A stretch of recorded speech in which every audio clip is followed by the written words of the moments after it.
नमस्कार दर्शकों, स्वागत है आपका हमारे खास शो सोशल अड्डा में। आज हमारे साथ प्रसिद्ध कवि डॉक्टर नागेश शांडिल्य जी उपस्थित हैं। सर, अपना परिचय दीजिए हमारे दर्शकों को। मेरा नाम नागेश शांडिल्य है। मैं हास्य व्यंग्य कवि के रूप में ज़्यादा प्रसिद्धि है हमारी, और बहुत बहुत आभार है आप सबका कि आपने अपने चैनल में आज हमें आमंत्रित किया है।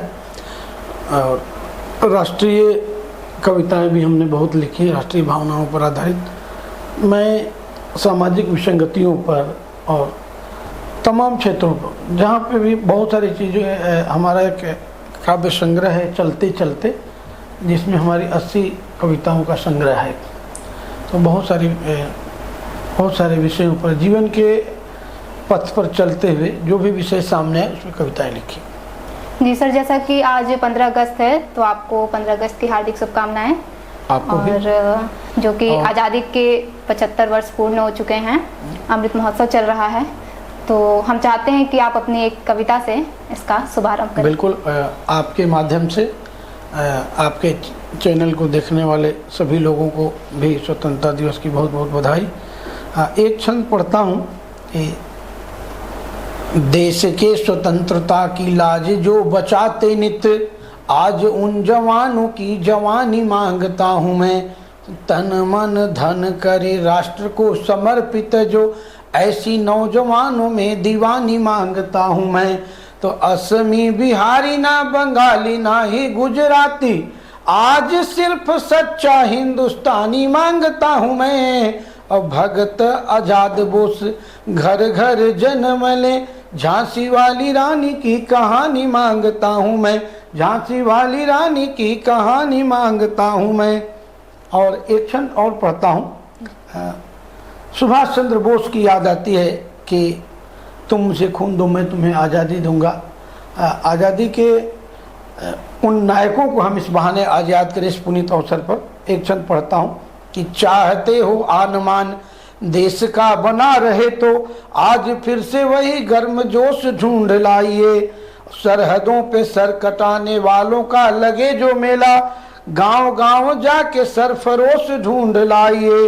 तो देशवासियों में जो है देश प्रेम लाना, अगर भ्रातृ भावना का शब्द कोश ढूंढ लाइए। और मातृभूमि के अखंड आंचल की रक्षा हेतु आज फिर सुभाष चंद्र बोस ढूंढ लाइए। आज फिर सुभाष चंद्र बोस ढूंढ लाइए। तो इसकी बहुत आवश्यकता है। एक दो और मुक्तक पढ़ता हूँ।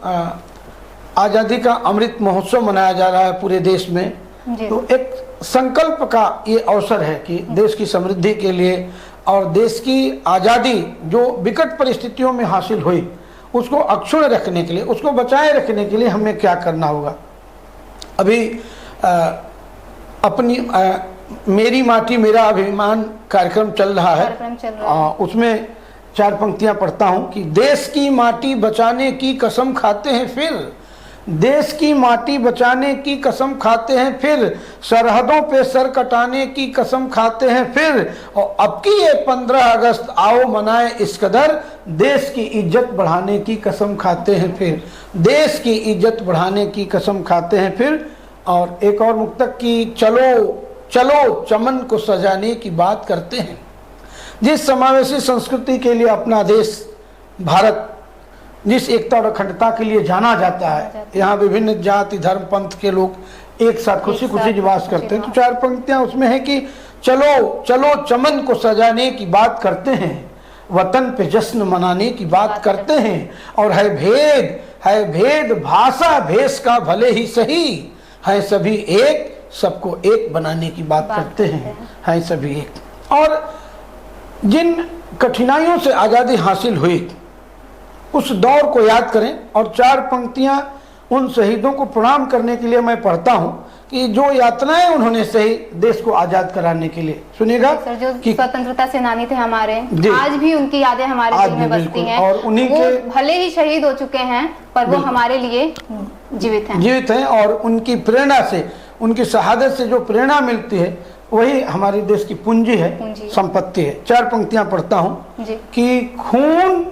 पानी की तरह सबने बहाया होगा। उन विकट स्थितियों को याद करिएगा कि खून पानी की तरह सबने बहाया होगा, जुल्म सह सह के माहो साल बिताया होगा, और जख्म जब जब भी जालिमों ने दिए होंगे, हंस हंस के वंदे मातरम गाया होगा, हंस हंस के वंदे मातरम गाया होगा। और 4 पंक्ति और एक मुक्तक पढ़ता हूँ कि चलो शहीदों को ये इनाम देते हैं। जो सच्ची श्रद्धांजलि हमारी है शहीदों के प्रति, हम क्या कर सकते हैं एक कवि के रूप में कि चलो शहीदों को ये इनाम देते हैं, उनकी यादों को फिर सलाम देते हैं, और जो पैगाम दिया है उन शहीदों ने आज अवाम को वो पैगाम देते हैं, आज अवाम को वो पैगाम देते हैं।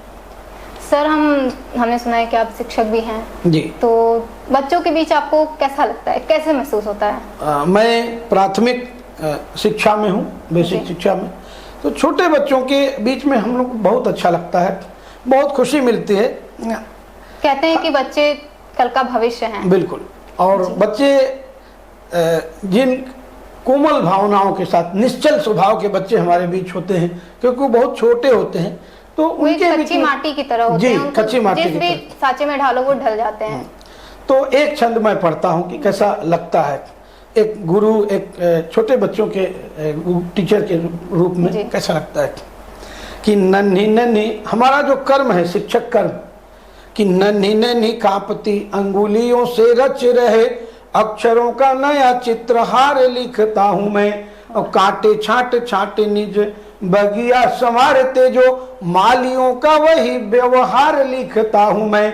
तो दंड देते ऊपर से भीतर हथेली रख, मूर्तियों को गढ़ता कुम्हार लिखता हूँ मैं, और छल दंभ द्वेष निज बालकों से दूर कर आज नवयुग का आधार लिखता हूँ मैं, आज नवयुग का आधार लिखता हूँ मैं।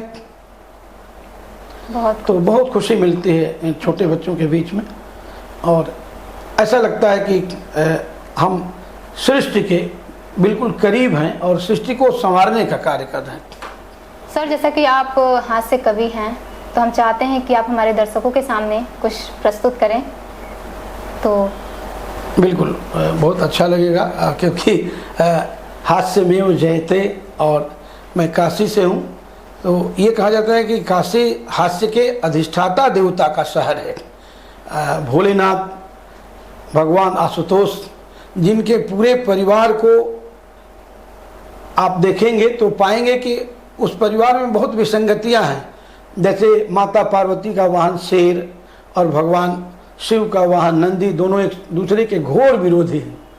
भगवान गणेश का वाहन चूहा और भगवान के गले में सर्प, दोनों एक दूसरे के घोर विरोधी हैं। भगवान कार्तिकेय का मयूर भी और भगवान के गले में सर्प, वो भी एक दूसरे के शत्रु हैं, शत्रु भाव। फिर भी एक ऐसे परिवार में, एक ऐसे परिवार के व्यक्ति को जो विष धारण करने के बाद भी ये कहा था कि प्रसन्नाननम नीलकंठम दयालम, जो व्यक्ति सदैव प्रसन्न है, आशुतोष है, शीघ्रतापूर्वक प्रसन्न होता है। तो मैं कहता हूँ कि हास्य के अधिष्ठाता देवता के शहर में हम लोग हैं, और ये मेरे जीवन का सौभाग्य है। एक कविता पढ़ता हूँ। हास्य कहाँ नहीं है, आप कहीं भी देखिए आपको हास्य नजर आएगा। हास्य कहाँ नहीं, आप किसी से परिचय कराइए, ये मेरा भतीजा है, तुरंत लोग पूछते हैं सगा भतीजा है। आप किसी से परिचय कराइए, ये मेरा भांजा है, तत्काल लोग पूछते हैं सगा भांजा है। एक बार मैं अपनी पत्नी के संग जा रहा था, अच्छा पूछ देते हैं लोग कि सगी पत्नी है क्या। अब आप कहेंगे सगी पत्नी क्या होती है? सगा भाई हो सकता है, तो सगी पत्नी भी हो सकती है। हमारे यहाँ साली वाली आधी घर वाली कहा जाता है कि सालियाँ आधी घर वाली है, तो सगी पत्नी भी तो हो सकती है। एक कविता पढ़ता हूँ। एक बार मैं लखनऊ जा रहा था, सामने के बर्थ पर एक स्त्री पुरुष बैठे हुए थे, दोनों में बहुत प्रेम था। कुछ भी बेचने आए, केला बेचने, बोले केला खाओगी, वो बोले आप खाएंगे तब खाएंगे, वो बोले तुम खाओगी तब खाएंगे। मूंगफली वाला आया, बोले मूंगफली खाओगी, वो बोले आप खाएंगे तब खाएंगे, वो बोले तुम खाओगी तब खाएंगे।